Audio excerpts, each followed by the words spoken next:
gonna be the best 7 minutes of your life. Actually, I tell the ladies that, and it just kind of ends up being a disappointing 15 seconds.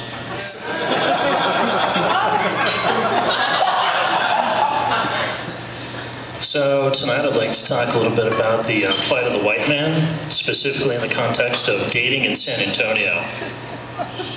I think the hard part about dating in San Antonio is that women demand the Latin flavor, and I totally get that, man. I can totally understand why. Say you have two sets of couples, right? Your traditional white couple, been married for 5 years, guy walks out of the bathroom. Adjust this up a little bit. Or not. Guy walks out of the bathroom, and he's like, hey baby, I'm not wearing any pants. And that's not sexy, man. Nobody wants to see that. Anybody who's ever watched Chat Roulette can tell you the same thing. Get his Latin counterpart coming out, though. Mi amor, I'm not wearing any pantalones. That shit's sexy, man, even like after 5 kids. Got that patented sexy Latino hip wiggle, man. Women love that. So, kind of in my search to up my Latin flavor, I decided I'd learn a little bit of Spanish. So, watched a little bit of Univision, and I really liked that show. It was like Sábado Gigante, or whatever. Yeah, and I loved like the commercial guy, man, the guy that does commercials. So I learned a little bit of Spanish just to go. So I'd be like in a bar, talking to a girl like, hey, can I buy you a drink? Maybe a little bit of, para ver si los refrescos más refrescantes, por favor, también por Weiser. I'd be like, hey, maybe we should, like, maybe we can go on a trip with viajarse todos los azules cielos de American Airlines. So is it just me? I'm not saying Portuguese is an illegitimate language, I'm just saying it's like Sean Connery speaking Spanish. Para fallarse todas las partes del mundo. So this is my second time living in Texas. I did have a brief stint where I moved out to California. I cheated on Texas for like 3 years. It meant nothing to me moving out to California. But it's kind of cool. You learn some new things. You kind of see things in a different way. They're very environmental out there. They're very green. And one of the things that I really thought about was like an alternative fuel vehicle and how awesome that would be. We have limited resources, man, you know? I mean, we don't have enough oil, and there's certain things that we have like unlimited amounts of, or we just have too much of. So we have like, you know, wind power and all that. So my idea for an alternative fuel vehicle is a VW bus that runs on the blood of hippies. Because if we have anything in excess, it's living, breathing hippies. I'm sorry. Conrad, really? You're heckling me? It's my first time too, man. Be nice.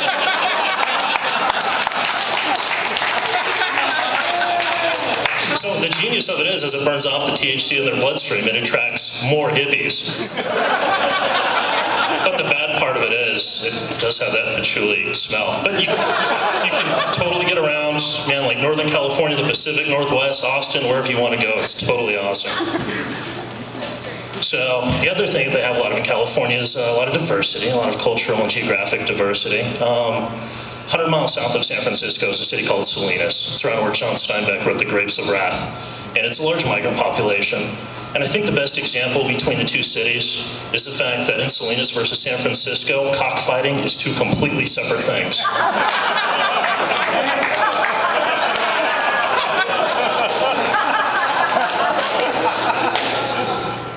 So, any fans of like the 80s music?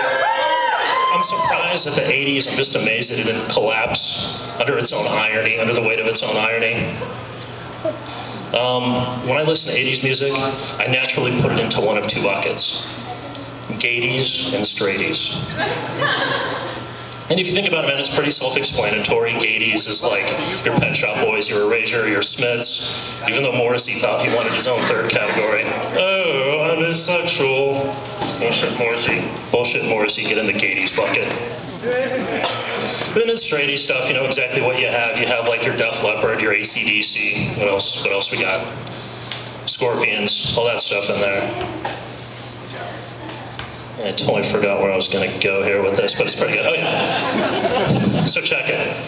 The weird part is, and this is what's ironic about it, The Gaities was actually the normal stuff, man. You had like Pet Shop Boys with West End girls, and they're just walking around and they're just being normal. And they're being British, which admittedly is a little gay. But the gay stuff was straighties, man, because these are the guys that have like the long blonde hair and it's all crinkly. And it's like two dudes singing, they're practically making out, singing the microphone, and they're all bedazzled and they're wearing like the leather ass chaps. And they have song names like Cocked and Loaded. Straighties was way gayer. So this is the last bit here. I think sometimes, like, what if certain rappers were white?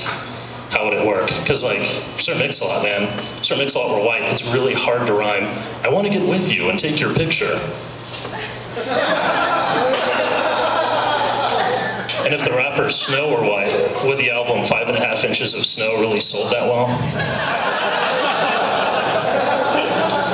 And if Barry White were white, I don't know, maybe he'd be like Larry White or Very White. He'd be like, hey baby, I got a medium amount of love to give.